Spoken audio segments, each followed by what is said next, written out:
दोस्तों, हमने पिछले 2 कड़ियों में धर्म का सच जानने का प्रयास किया। एक में हमें बताया गया कि अच्छे कर्म करना और दूसरे जो लोग नीडी हैं उनकी मदद करना वही धर्म है। तो दूसरे एपिसोड में हमें बताया गया कि अंदर की बेचैनी को शांत करने का नाम ही धर्म है।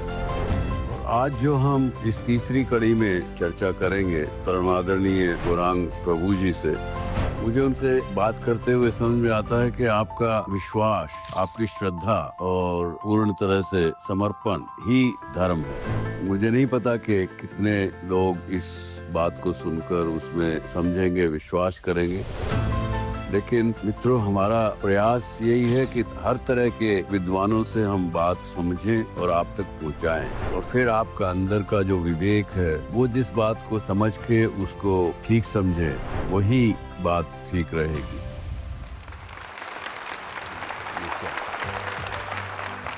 How are you today?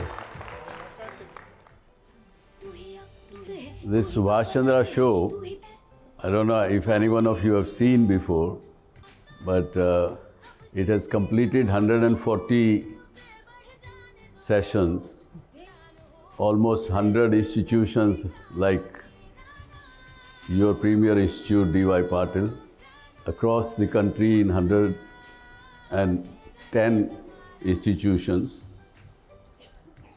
of 20 states of India. There has been a lot of debate. What is the true meaning of Dhamma or Dharma? We were researching on the show for last 1.5 years, met with lot of scholars, lot of professors, lot of sages, even including Shankaracharya, and we got very, very different meanings of Dharma from many people. I don't know if many of you, if I ask you a question, if we ask 10 people this question here in this auditorium, I'm sure you will get different answers. Anybody wants to answer what is true dharma? जिस काम के लिए आप बने हो, जो अंदर से आपको लगता है वो आपको करना है, that is dharma. Anyone else want to say? For me, dharma means the way of life. In that path of life from birth to death, I should not be for my own living. I should not be encroaching others' rights or others' this thing. So I have to live a life by taking care of me. At the same time, I have to think of others, so I am not disturbing them So or you are harming saying them. live and let live. Exactly. Is the Literally. meaning of dharma. Sure. Okay. Sir, according to me, dharma is karma. What you are born to do, that is what, if you do righteously, that is what dharma is for me. Karma is equal to dharma, Yes. according to you. Okay. Then dharma is living in the present moment. Living in the present moment. Okay, Full yeah. consciousness and awareness. Very good. If somebody asks you question and keep a blank, कर्म करो, फल की dash dash dash मत करो. Is that coming on the screen? If you have to fill in the gap.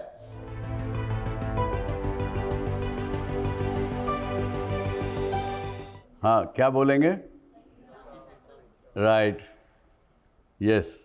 So it was easy for all of us because this is what we have been brought up with. But a lot of people have also again said this, that no, this is wrong interpretation of Lord Krishna's teachings. ऐसा कुछ भी नहीं लिखा हुआ भगवद गीता में. ऐसे लोग भी हमको मिले. And that has confused. They say कि इच्छा किए बिना कर्म कैसे करेंगे? यदि आपकी इच्छा नहीं होगी, if you are not desiring to do anything, तो how will you do that act? कहीं पे गीता में ये भी बोल दिया निष्काम कर्म योग, detachment of all the actions, whatever you do, don't be attached and be detached. So how is that possible? It's quite confusing. Let's see one more video on this. कर्मण्यवाधिकारस्ते माँ फलेषु कदाचन। आम आदमी कहता है कि तू काम कर पर फल की इच्छा मत कर, पर इच्छा का तो शब्द ही नहीं है इसमें। तो इस वाक्य का ये अर्थ जो है बिल्कुल मूर्खों ने बना दिया। इसमें आया कर्मण्यवाधिकारस्ते, कर्म पर तेरा पूरा अधिकार है। माँ फलेषु कदाचन, फल में नहीं है। फल पर अधिकार नहीं है तेरा। This is another way to look at it. कि to do an action is in your control, but जो result होगा उसका, उसके ऊपर तेरा control नहीं है. This is what he's also a very big philosopher. So we have captured lots of people and lot of things. But now I will show you a video of our somebody you would love to meet and discuss. It is spirituality which gives us the discrimination to be able to choose the right perspectives, to be able to see situations in a certain way, which is most healthy and most healing to our hearts. Bhagavad Gita is not simply a philosophical treatise, but rather a call to action. Gita speaks about three kinds of karma. Karmano hyapi bodhavyam, bodhavyam cha vikarmana, akarmanascha bodhavyam, gahana karmano. One desire conquered is more satisfying than 1,000 desires fulfilled.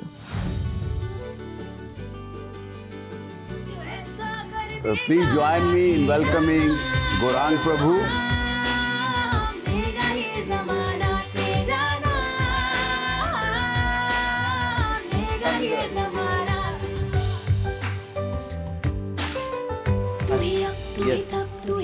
तो गुरु जी, हम बचपन से ही सुनते आए हैं गुरु का अर्थ जो है, जो हमें ज्ञान के रास्ते पर लेके जाए और जो अंधकार से प्रकाश की ओर लेके जाए। आप तो एक इंस्टीट्यूशन में बैठे हैं, यहाँ पे तो आपके चारों तरफ गुरुजन हैं जो आपको शिक्षा देते हैं। और प्रभु, आपको हम गुरु मानकर अपने कन्फ्यूजन और जिज्ञासाएं आपके सामने रखेंगे, अगर आप आज्ञा दें तो। और आज हम बात करना चाहेंगे कि श्रीमद् भगवद गीता के अनुसार what is the true meaning और what we can say the definition of धर्मा।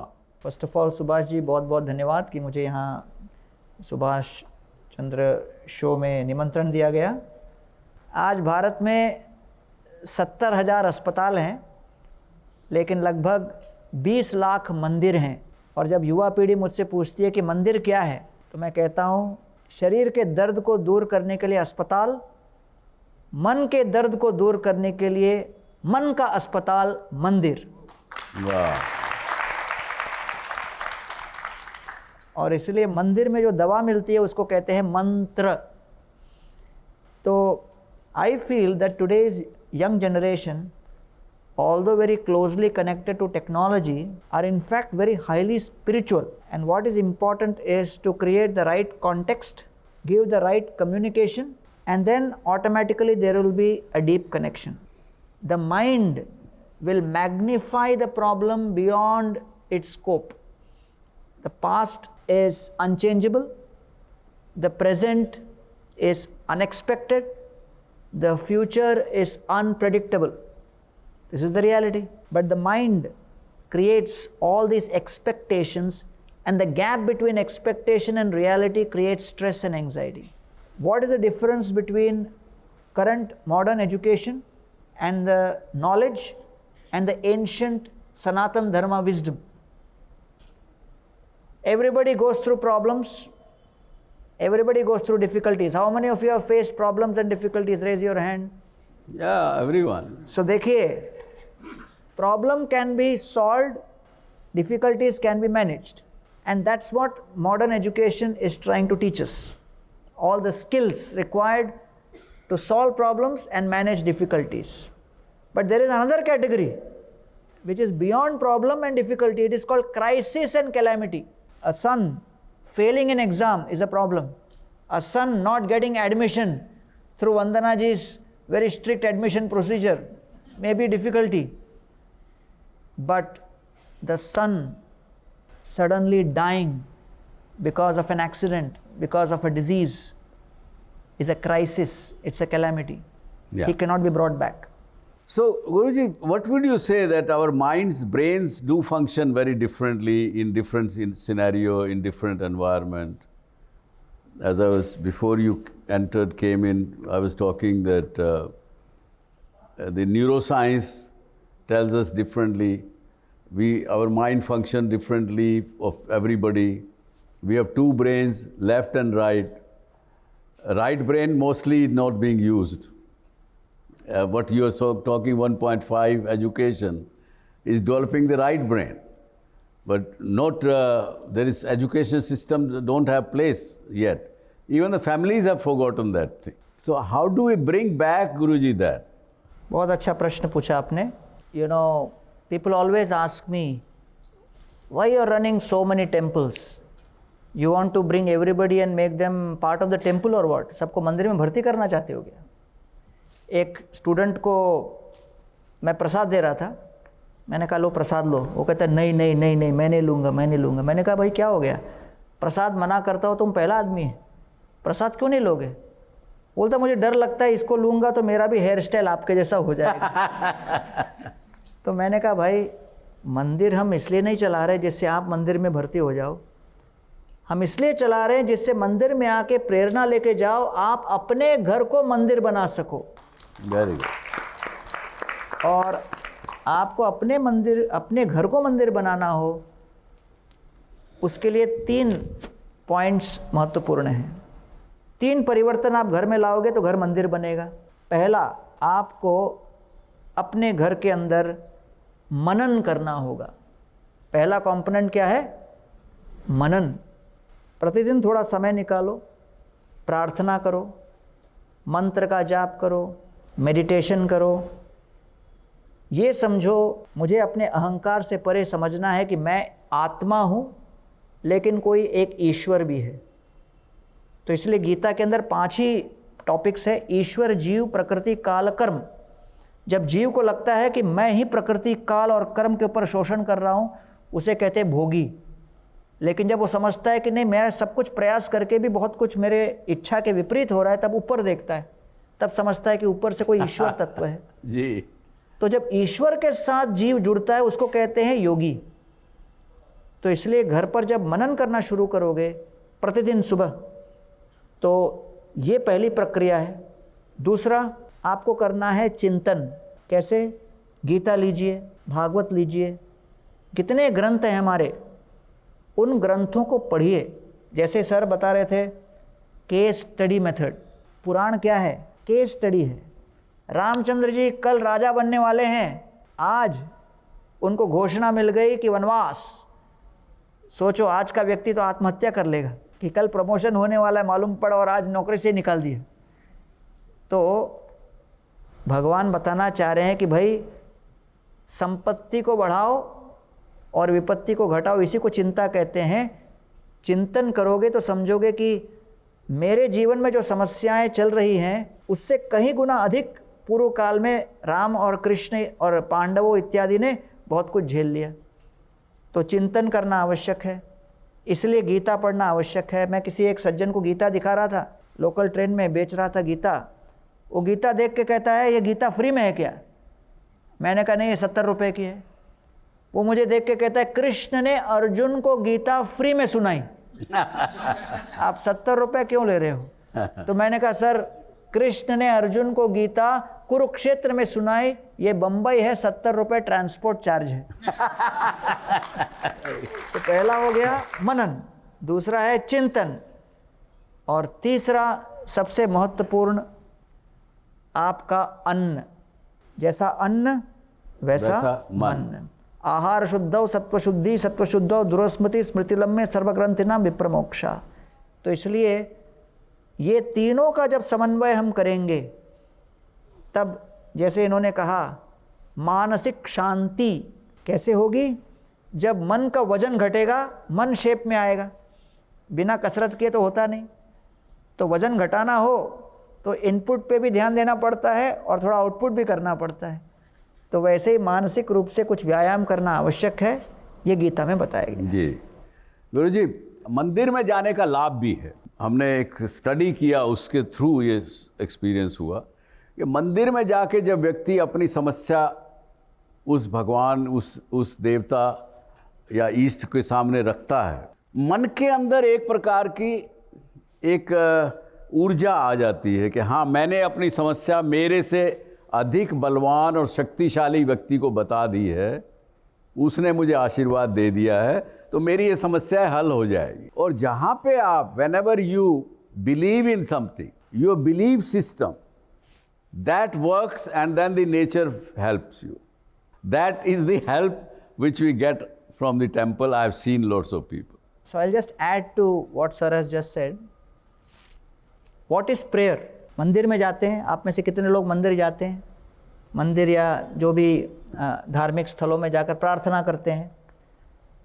तो प्रार्थना का मूल अर्थ क्या है गीता के अनुसार, वो मैं 2 मिनट में बताता हूँ।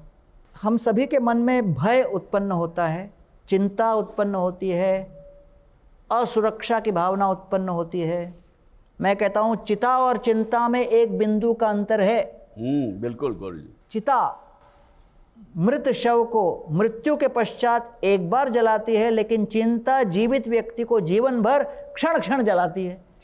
तो चिंता बहुत खतरनाक है। तो इस चिंता और भय के पीछे मूल कारण क्या है? What is the root cause of fear? Change. Any change which is going to happen is going to cause fear. What kind of change? Change in identity against our expectation. शरीर को लेके अपनी आइडेंटिटी, मैं स्वस्थ हूँ, सुंदर हूँ, यौवन संपन्न हूँ। धन को लेके मेरे पास धन है, मैं यशस्वी हूँ, लोग मुझे स्वीकार करते हैं। करियर को लेके मेरा इतना बड़ा इन्फ्लुएंस है। पति पत्नी को लेके मैं अच्छा जो है पिता हूँ, अच्छा पति हूँ, अच्छी पत्नी हूँ।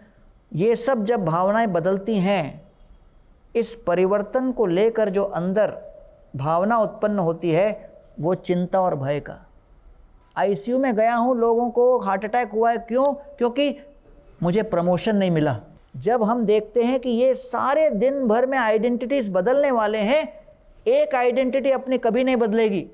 मैं आत्मा हूँ, वो परमात्मा ईश्वर है। आत्मा और परमात्मा के बीच सनातन सेवा का संबंध कायम रहेगा। इसी को कहते हैं सनातन धर्म।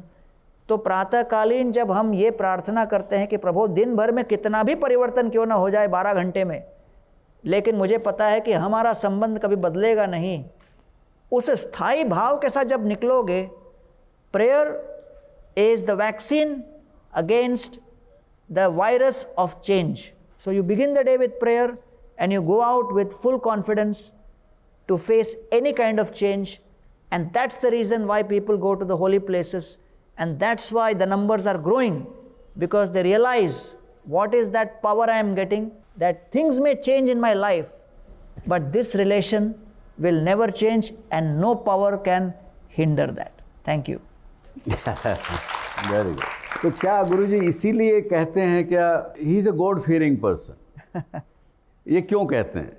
क्यों नहीं गॉड लविंग पर्सन कहते हैं? हाँ, बहुत अच्छा। जब भी जिससे भी बात करो, हर एक आदमी so and so is a very God fearing person. Why God fearing? Right. क्या हम फियर की वजह से परमात्मा से प्यार करें कि नहीं तो वो दंड दे देगा हमको? आपने जो पहला प्रश्न पूछा था, व्हाट इज धर्मा, जी, वो मेरा प्रश्न अभी है गुरुजी। तो ये जो प्रश्न से मैं कनेक्ट श्रीमद् करूंगा, भगवद गीता में रियल डेफिनेशन धर्म की क्या है? ये धर्म और आपने जो अभी गॉड फियरिंग कहा, दोनों को मैं कनेक्ट करके एक आंसर दूंगा। जी जी बताए। तो नॉर्मली धर्मा को लोग कहते हैं एक्शन या ड्यूटी, बट धर्मा का भगवद गीता के अनुसार 3 पहलू हैं। 3 पहलू क्या हैं? पहला, प्यूरिटी इन प्रोक्लिविटी, हमारे अंदर प्रेरणाओं की शुद्धता। तो 4 स्तरों पे प्रेरणा होती है, मोटिवेशन या इंटेंशन। तो सबसे पहला इंटेंशन, जैसे सर ने कहा, फियर, मैं ये एग्ज़ाम में फेल हो जाऊंगा इसलिए पढ़ाई करना है, फियर। दूसरा, नहीं मुझे बहुत तनख्वाह बढ़ जाएगी इसलिए मैं काम करूंगा, डिज़ायर। फिर उसके ऊपर सेंस ऑफ ड्यूटी, ये मेरा कर्तव्य है, मुझे करना है चाहे कितनी भी पीड़ा हो। और चौथा, लव। लव का अर्थ क्या है? In every relationship there is scarcity, impediment, discomfort, unhappiness, still the relationship continues, that is called love. तो इसलिए प्रगाढ़ प्रेमेर ए स्वभाव आचार, निज दुख विघ्नाधीर नौकरे विचार। निस्वार्थ सेवा, दूसरों को प्रेम देते हुए, उसको हम कहते हैं लव। तो इसलिए प्यूरिटी इन आवर प्रोक्लिविटी और intention, that is the first aspect of duty dharma, शुद्धता हमारे प्रेरणाओं में। Second aspect is stability in identity. जैसे मैंने कहा, हमारी आइडेंटिटी बदलती रहती है। आत्मजाया सुतागारा पशु द्रविण बंधुषु, मेरा शरीर, मेरी पति पत्नी, मेरे बच्चे, मेरा घर, मेरी गाड़ी, मेरा धन, सामाजिक स्वीकृति, मेरा करियर, ये 8 प्रकार के हमारी आइडेंटिटीज दिन भर ऊपर नीचे चलते रहते हैं।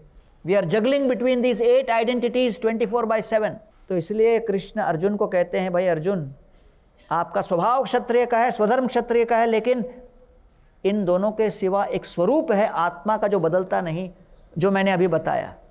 तो that is called stability in identity. So when there is purity in proclivity, stability in identity, then there is consistency in activity. तो ये तीनों पहलुओं को जोड़ो तब बनता है धर्म। और इसलिए आपने जो कहा लोग गॉड फियरिंग होते हैं, उनको समझना चाहिए फियर के आगे डिज़ायर है, उसके आगे ड्यूटी है, उसके आगे लव है। और यही बात को भगवान अर्जुन के सामने गीता के माध्यम से प्रस्तुत कर रहे हैं, क्योंकि जो कॉन्फ्लिक्ट अर्जुन का चल रहा था वो आंतरिक चल रहा था। It was internal conflict. Duryodhan को देखा, अर्जुन को लगा समाप्त करूंगा। भीष्म को देखा, लगा अरे ये तो पितामह है, प्रेम करूंगा। द्रोणाचार्य को देखा, ये तो गुरु हैं, इनका सम्मान करूंगा। तो अर्जुन के 3 आइडेंटिटीज आपस में टकरा रहे थे, मैं योद्धा हूं, शिष्य हूं कि पोता हूं। तो ये 3 आइडेंटिटी आपस में युद्ध कर रहे थे। तो कृष्ण ने कहा पहले आंतरिक युद्ध को सुलझाओगे तभी बाहर के युद्ध में जीत सकते हो। इसलिए studying and understanding Gita is not an option, it is a compulsion. And I am happy that sir has brought all of you here to inspire you in this direction. Thank you sir. Thank you very thank you. Guruji, जैसे आपने कहा, सच कहा, और बड़ा गुरु की वाणी हमेशा सच होती है। जाहिर है कि हमारे मन में भी कुछ ना कुछ द्वंद्व चल रहा होगा। मेरे पास बड़े प्रश्न हैं अभी गुरुजी से पूछने के लिए, लेकिन आपके जो भी प्रश्न हो तो हाथ उठाएं, गुरुजी से पूछना हो। कुछ भी कन्फ्लिक्ट दिमाग में चल रहा हो तो पहले आप पूछिए। एक स्थित प्रज्ञ, जैसे भगवद गीता के बारे में आप बोल रहे हैं, तो उन्होंने बताया प्रजाहाति यदा कामान सर्वान पार्थ मनोगता आत्मन्येव आत्मना तुष्टा स्थित प्रज्ञस्तदोच्यते। तो हम स्थित प्रज्ञ तो हो नहीं सकते, लेकिन उसके आसपास जाने के लिए सिंपलेस्ट वे क्या हो सकता है हमारे लिए, मतलब आम जनता के लिए? बहुत अच्छा प्रश्न, बहुत बढ़िया प्रश्न पूछा आपने। इसके लिए मैं आपको रेकमेंड करूंगा ABCD formula. A for association. जब आपके पास सत्संग हो, सत्संग अर्थात जो उसी प्रकार के क्षेत्र में काम कर रहे हो। अभी देखिए सुभाष जी बिल्कुल अनुकूल सत्संग के अनुसार वस्त्र वगैरह पहन के आ गए, है कि नहीं? क्योंकि अभी हम सब यहाँ पर एकत्रित हुए हैं मानसिक शुद्धिकरण, आत्मविश्वास को बढ़ाने और जीवन में कैसे पर्पस लाएं और पर्सपेक्टिव को बदलें। तो पूरे विश्व में 2 ही श्रेणी के लोग हैं। दर्द तो हर एक के जीवन में है, everybody is going through pain, but there are only 2 categories of people, one who go through pain and the second one who go through pain and know the purpose behind that pain. Right. So we have all gathered here in the right association to understand pain is there. Could there be a purpose behind that pain? आग लगी है, उस आग के अंदर मैं उंगली डालूं दर्द होता है, लेकिन दर्द के पीछे कारण है। अगर दर्द नहीं होगा तो मेरा उंगली वहीं पर पिघल जाएगा। दर्द होता है तो मैं उंगली खींच लेता हूं ना। तो इसलिए हमारे जीवन में भी जो दर्द होता है उसके पीछे कोई कारण है। तो इसको समझने के लिए अनुकूल सत्संग लगता है, एसोसिएशन। दूसरा बुक्स, B फॉर बुक्स। जो ग्रंथ को हम पढ़ेंगे उसमें विश्लेषण दिया गया है, ये मशीन इस तरह क्यों चल रहा है वो बताया गया है, समझाया गया है। जैसे आप लोग यहाँ पर यूनिवर्सिटी में आए हो, यहाँ पर अलग अलग विषयों के बारे में बताया जा रहा है जिससे आप उसके बारे में गहराई से समझ पाओ। C for contemplation. You need quality time to contemplate all that you study. You have to have quality time to connect with the Paramatma and understand the biggest enemy I have is my own ego. Thinking that I am the proprietor, I am the controller, I am the enjoyer. लेकिन जैसे आप ऊपर देखते हो और समझते हो कि कोई है जो जैसे छोटा सा बच्चा अपने पिता का हाथ पकड़ के कितना शक्तिशाली हो जाता है, उसको लगता है पूरे दुनिया को चुनौती दे सकता हूँ, वैसा आत्मविश्वास आ जाता है इसे कंटेम्पलेशन से। और चौथा D फॉर डाइट, जो पहले मैंने बताया तो ये है ABCD फॉर्मूला, अपनाइए, देखिए कैसे आत्मविश्वास बढ़ता है आपका। जी। मैं थोड़ा धारिष्ट लेके ये प्रश्न पूछना चाहता हूँ। जैसे अर्जुन के मन में ये द्वंद्व चल रहा था कि ये मेरे पितामह है, ये मेरे गुरुजी है, क्या दुर्योधन के मन में नहीं चलता होगा? Why he so clear to win the battle and kill the Pandavas? तो वो क्या स्टेट है? तो मैंने जैसे बताया 4 levels of intention, fear, desire, duty and love. तो दुर्योधन के मन में इतना तीव्र डिज़ायर था। दुर्योधन शब्द का अर्थ क्या है? One who is always fighting for the wrong cause. योधन मीन्स फाइटिंग, दुर मीन्स गलत, जो गलत लक्ष्य के लिए हमेशा युद्ध में तत्पर रहे। What is that wrong cause? How to protect my ego, how to maintain my number 1 position. Duryodhan का अर्थ यही था। उसको लगता था कि मेरे ऊपर कोई न जाए, और पांडवों को देखकर इतनी ईर्ष्या होने लगी कि उनको लगा कि किसी भी अवस्था में पांडवों को हम लोकप्रिय होने नहीं देंगे। और तब युधिष्ठिर ने केवल 5 गांव मांगे थे, लेकिन दुर्योधन का बुद्धि कैसे चला? उसने कहा 5 गांव अगर युधिष्ठिर को दूंगा, युधिष्ठिर इतने नेक हैं, इतने धर्मज्ञ हैं, इतने लोकप्रिय हैं कि पूरी दुनिया आके वो 5 गांव में बस जाएगी। इसलिए 5 गांव क्या, उसको तो सुई के बराबर इतना जगह भी नहीं दूंगा। और कहा जाता है कि गर्मी के मौसम में इतनी धूप पड़ती थी, दुर्योधन अपने ऊपर किसी को छतरी भी लेने अलाउ नहीं करता था। क्यों? उसको लगता था मेरे ऊपर कोई नहीं हो सकता, इंक्लूडिंग छतरी। इस तरह का उसका अहंकार था। इसलिए to cut a long story short, Duryodhana का मन पूरी तरह तमोगुण में, रजोगुण में बसा हुआ था, और उसके मन में यही अभिमान था, मैं ही सर्वशक्तिशाली हूँ। समझ रहे हैं? तो इसको कहते हैं अहंकार का नशा। तो संस्कृत का श्लोक है, मधु क्लिवम च माधवी के कृते कर्म शुभाशुभे, है ना, भक्तानाम कर्मणाम चैव सूदनम मधुसूदनम। अर्थात जब मधु का सेवन कोई करता है, मधु मीठा भी होता है लेकिन मधु मादक भी होता है। Honey is sweet, honey is intoxicating. Ego के भी ये 2 इफेक्ट हैं। अगर कोई हमारी स्तुति करता है, अरे क्या काम किया आपने, ओ यू आर द बेस्ट, अंदर ही अंदर बड़ा अच्छा लगता है। बाहर से बोलते हैं oh no no no no not like that, लेकिन अंदर ही अंदर लगता है सही समझा इसने मुझे। और मादक, इंटॉक्सिकेटिंग। तो Duryodhana had become intoxicated by his ego. और आप कहीं पर भी बहुत ज़्यादा इंटॉक्सिकेटेड व्यक्ति को देखो, उसके अंदर बिल्कुल कॉन्फिडेंस रहता है, उसको कोई डाउट ही नहीं रहता। वो ट्रक को आता हुआ देख के बोलेगा खत्म कर दूंगा, इस ट्रक को गिरा दूंगा। समझ रहे हैं ना? But that is the effect of intoxication. So Duryodhan so-called self-confidence was coming because of intoxication of his false ego. गुरुजी, अभी आपने ABCD जैसे 4 बात बताए। एसोसिएशन सबसे पहला, एक आपने एक मंत्र दिया, बड़ा अच्छा है। लेकिन आज के युग में गुरुजी, मुझे इस व्यक्ति से एसोसिएशन करूं कि इससे करूं कि इससे करूं कि इससे करूं, कितनी प्रकार की बातें हैं, उसको कैसे समझूं मैं? तभी तो मैं एसोसिएशन ठीक व्यक्ति से करूंगा, या सत्संग भी ठीक व्यक्ति से सुनूंगा, कुछ करूंगा। आज हम देखते हैं गुरुजी के आज एक एक मठाधीश के पास हज़ारों लाखों हज़ारों करोड़ की संपत्ति है। आज हमारे भारतवर्ष में आपने तो एक तरफ तो बताया 20 लाख मंदिर हैं, दूसरी तरफ अगर बिजनेस के रूप में मैं देखूं तो आज ये धर्म के नाम पर आज देश में कम से कम 15 लाख करोड़ रुपए साल का व्यापार है। और बहुत से युवा ऐसा समझते हैं कि यार ये जो मठ बने हुए हैं ये सब हैं, ये सब बिजनेस हाउसेस हैं। वो भी इसलिए हो गए कि वो एसोसिएशन जो लोगों ने श्रद्धा से शुरू की, गुरुजी ने बता दिया कि अच्छा तुम ये कर लो, घर के बाहर एक जूता टंगवा दिया, कभी कुछ कर दिया, कुछ टोटका दे दिया, इससे ठीक हो जाओगे, इससे आपकी समस्या ख़त्म हो जाएगी। वास्तव में होती नहीं है। तो धीरे धीरे श्रद्धा जो है वो ख़त्म होने लगी।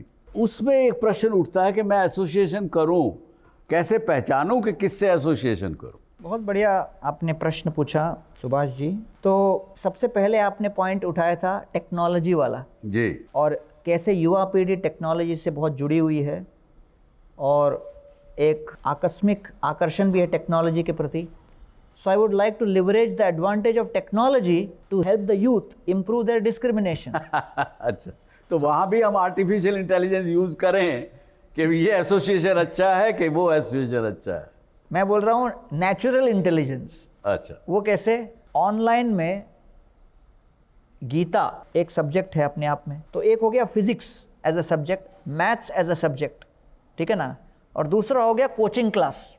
तो मैथ्स और फिजिक्स सिखाने वाले कोचिंग क्लासेस हजारों चल रहे हैं जी। और मैथ्स और फिजिक्स अपने आप में सब्जेक्ट है। तो आज ऑनलाइन के ज़माने में कोचिंग क्लास तो चल रहे हैं फिजिकल, लेकिन साथ साथ किसी व्यक्ति को वहाँ नहीं जाना हो तो बेसिक मैथ्स और फिजिक्स क्या है, ऑनलाइन में बहुत सी सुविधाएं हैं जहाँ आप बैठ के समझ सको और डिस्क्रिमिनेट कर लो।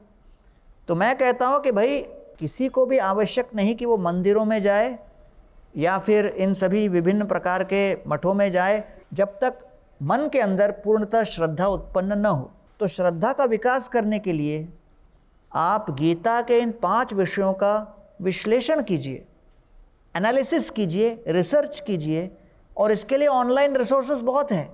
ईश्वर, जीव, प्रकृति, काल, कर्म, 5 टॉपिक है। प्रकृति नेचर, काल टाइम, कर्म एक्शन, जीव जो आत्मा है, और हम सबको नियंत्रण करने वाला ईश्वर है। तो हर धर्म का व्यक्ति ये 5 तत्व को मानेगा। अच्छा, आप पूछोगे अब मैं कहाँ समझूँ, कैसे करूँ? तो स्वामी प्रभुपाद इस्कॉन के संस्थापक जब लंदन पहुँचे तो उनको वहाँ पर ब्रिटिश एक रिपोर्टर ने कहा, स्वामी जी आप लंदन क्यों आए हो? तो प्रभुपाद जी ने कहा, भाई अंग्रेज़ों ने 300 वर्षों से भारत से सोना चांदी हीरा मोती लूट लूट के लेके गए, लेकिन भारत का सबसे अनमोल रत्न भगवत गीता चुराना भूल के उसका होम डिलीवरी करने आया हूँ। तो उस दिन से आज तक इस्कॉन के भक्तों ने विश्व भर में 55 करोड़ भगवत गीता वितरित कर दिए हैं। तो इसलिए मैं तो कहता हूँ कि आप अपने घर से बाहर निकलकर कहीं जाओ मत। अगर आपके मन में पूर्ण श्रद्धा न हो या शंका हो, गीता पढ़ो। अगर फिजिकल नहीं है तो इतने ग्रंथों के साथ साथ हम लोगों ने ऑनलाइन रिपोजिटरी फ्री एक्सेस सबके लिए एक चालू किया है, www.vedabase.io। इसमें सारे ग्रंथ एक साथ आपको मिल जाएंगे ऑनलाइन फ्री। तो आप शांति से उसको पढ़िए, समझिए। विज्ञान है, इतना कॉम्प्लेक्स नहीं है, साइंस और फिजिक्स जैसा। श्रद्धापूर्वक जानिए, समझिए, फिर आप अपने मिनिमम क्वालिफिकेशन तैयार कीजिए, जिससे कि आपको सब्जेक्ट का थोड़ा नॉलेज हो जाए, तो आप समझ सको कौन सही दिशा में कह रहा है, कौन गलत दिशा में कह रहा है। As responsible citizens you have to take some responsibility, becoming a responsible consumer. क्योंकि मार्केट में तो बहुत कुछ है, लेकिन कंज्यूमर का भी अपना उत्तरदायित्व होता है कि वो समझे। तो इसलिए आपका भी बहुत बड़ा उत्तरदायित्व है कि आप बेसिक्स को समझो, ये नहीं कि अंधाधुन कहीं पे भी चले जाओ, क्योंकि ये अपने आप में एक विज्ञान है और जो उस विज्ञान को सही तरीके से समझा रहा है उससे समझना आवश्यक है। ये आपने अच्छी बात कही गुरुजी, पर कभी कभी हम लोगों की बुद्धि तो लिमिटेड है इस विषय में, इसलिए कन्फ्यूजन होता है। पर फिर भी आपने जो कहा है उसको हम आगे बढ़ाएंगे। लेकिन गुरुजी, अक्सर जैसा आपने भी कहा कि गीता में निष्काम कर्म योग की बात कही गई। आपसे आने से पहले भी मैं चर्चा कर रहा था कि जब किसी कर्म करने की इच्छा ही नहीं होगी, या मेरी कोई इच्छा है इसलिए मैं वो कर्म कर रहा हूँ, तो निष्काम कर्म योग जो है बड़ा कंफ्यूजिंग बात है। बिज़नेस में भी मैं जब बिज़नेस करता हूँ तो कर्म ही है वो भी, लेकिन उसमें धन कमाने की इच्छा होती है, साथ में ये भी इच्छा होती है कि अपने परिवार का भी पालन पोषण करूँगा। मेरे पास 5,000 8,000 लोग 10,000 लोग काम करते हैं मेरे बिज़नेस में, उनका भी लालन पालन पोषण होगा। तो ये निष्काम कर्मयोग की चीज़ को बहुत से लोग, मैं आपको अभी वीडियो दिखाऊंगा, उसमें वो प्रैक्टिकल नहीं मानते हैं। वो कहते हैं कि हम इस बात से सहमत नहीं हैं। ज़रा देखिए एक वीडियो। देखा जाए तो ये प्रैक्टिकल नहीं है, क्योंकि आजकल जब भी हम कुछ काम करते हैं तो उसके बदले हमें कुछ फल चाहिए होता है। हमें अपने कर्मों पे ज़्यादा ध्यान देना चाहिए, क्योंकि फल जो देंगे वो प्रभु श्री कृष्ण ही देंगे। किसी चीज़ की एक्सपेक्टेशन अगर ना रखें तो हम लोगों को दुख भी कम होगा, अगर उससे कम मिले तो रियल लाइफ में ये असली कह सकते हैं। अगर आप सरेंडर कर सकते हैं और उस बात को समझते हैं तो आपके जो पिछले जन्म के कर्म है ना, उसके भी बुरे फल आपको नहीं मिलेंगे। काम ज़्यादा ज़रूरी है, फल तो बाद में भी मिल जाएगा। तो जब तक कर्म नहीं करेंगे जब तक फल नहीं मिलेगा। अलग अलग बातें गुरुजी लोग कह रहे हैं, सही बात। तो आप थोड़ा बताएं कि ये निष्काम कर्म योग कितना प्रैक्टिकल है आज के युग में। हमें तो कठिन लगता है हमारी लिमिटेड छोटी बुद्धि में। जब किसी को ये पता पड़े कि मैं कुछ करूं तो उससे मुझे लाभ मिलेगा, तो क्यों ना करे। या वो लाभ लेना चाहता है इसलिए वो कर्म कर रहा है। अगर हम ये सिद्ध कर दें कि निष्काम कर्मयोग करने से मुझे अंततोगत्वा लाभ मिलेगा, तो मुझे नहीं लगता कोई मना करेगा, है कि नहीं जी। निष्काम कर्मयोग इज़ फाइनली प्रॉफिटेबल अगर मालूम पड़े, क्योंकि 365 डेज़ का अपना चलता है बैलेंस शीट, तो ईयर एंड में अगर प्रॉफिट वो दिखाने वाला है तो बीच में ऊपर नीचे कुछ हो जाए तो हमको कोई आपत्ति नहीं, अगर मालूम पड़े कि अंत में अपना बैलेंस शीट प्रॉफिट में होने वाला है। उसी प्रकार निष्काम कर्मयोग से क्या प्राप्त होता है, गीता में भगवान कहते हैं, योगस्थ कुरु कर्माणि संगम त्यक्त्वा धनंजय सिद्ध असिद्ध्यो समो भूत्वा समत्वम योगम उच्यते। तो कह रहे हैं एक है कर्म एक्शन और दूसरा है योग। तो जब हम कर्म योग की बात करते हैं, योग के अंदर 5 पहलू बताते हैं। पहला है एक्शन कर्म, दूसरा है नॉलेज ज्ञान, तीसरा है रिनंसिएशन वैराग्य, चौथा है मेडिटेशन ध्यान, पांचवा है डिवोशन भक्ति। ये 5 पहलू को लेकर जब हम कोई कार्य करते हैं तब वो कार्य कर्म नहीं रहता, वो योग बन जाता है। अब आप कहोगे तो फिर मेरे जीवन में इसका परिणाम क्या होगा, तो आप में से कितने लोग सुख और संतोष की कामना करते हैं, हाथ उठाइए, है कि नहीं। सुख और संतोष, ठीक है। तो एक होता है प्राप्ति संपत्ति और दूसरा है सुख और संतोष।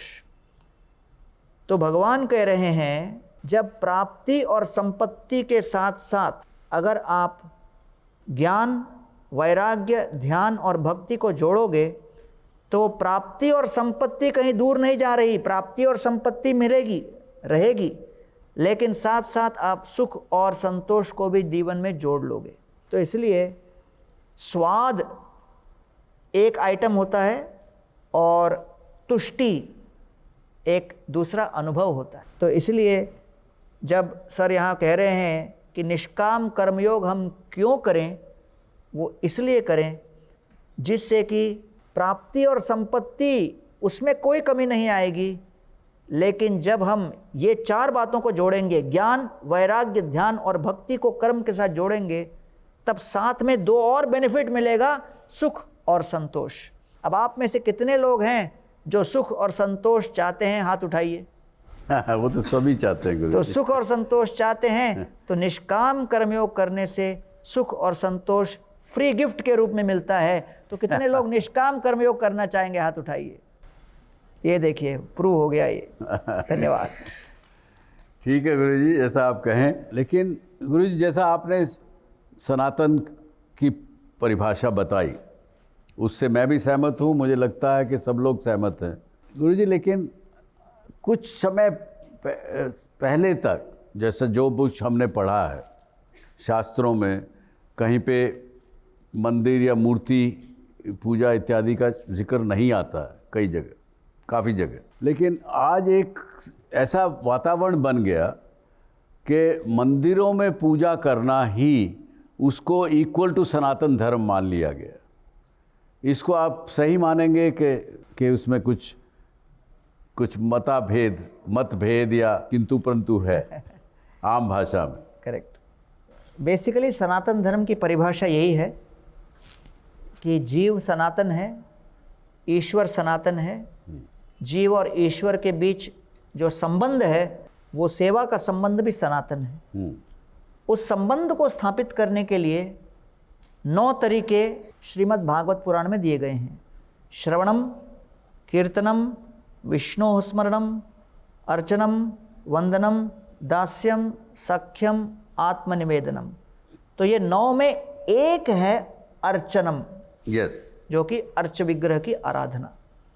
तो इन 9 में से अगर अर्च विग्रह की आराधना में आपकी श्रद्धा है और आप भगवान के साथ, ईश्वर के साथ अपने संबंध को, सनातन स्थायी संबंध को स्थापित करने के लिए अर्च विग्रह की आराधना के माध्यम से जाना चाहो, अच्छी बात है।